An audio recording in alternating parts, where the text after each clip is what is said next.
সবাইকে জানাই দোল পূর্ণিমার অনেক অনেক শুভেচ্ছা। আবারও বলতেছি হ্যাপি হলিডে। আশা করি সবাই ভালো আছেন, আমরাও ভালো আছি। তো আমরা চলে আসলাম কান্তজি মন্দিরে। দেখতে পাচ্ছেন পুরোহিত ঠাকুরকে পূজা করতেছে। আর এটা হচ্ছে ভেড়ার ঘর, যে কালীঘরটা দেখতে পাচ্ছেন এটা হচ্ছে ভেড়ার ঘর। এই ভেড়ার ঘর পূজায় শেষে আগুন ধরে দেওয়া হবে।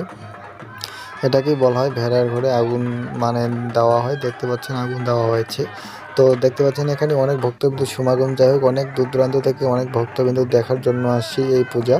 এই পূজা আরও অনেক জায়গা হয়ে থাকে, তবে আমাদের বাংলাদেশের মধ্যে সবচেয়ে বড় ঐতিহ্যবাহী ঐতিহাসিক মন্দির হচ্ছে এই কান্তজিউ মন্দির। তো অনেক ভক্তবৃন্দ ঠাকুরকে এখানে 3 পাক ঘোরাচ্ছে। 3 পাক ঘোরানোর শেষে এই ঘরটিতে আগুন ধরে দেওয়া হবে। তো দেখতে পাচ্ছেন অনেক ভক্তবৃন্দ আসে। সবাইকে জানাই হরে কৃষ্ণ হরে কৃষ্ণ। তো অনেক লোকজন, অনেক ভক্তবৃন্দ হাতে পাটখড়ি নিয়ে আগুন ধরাইছে। আগুন ধরানোর পরে এই ঘরটিতে আগুন ধরে দেওয়া হবে। তো সব শেষে আমরা চলে আসলাম কান্তজিউ মন্দিরের ভিতরে। দেখতে পাচ্ছেন কান্তজিউ মন্দিরটি।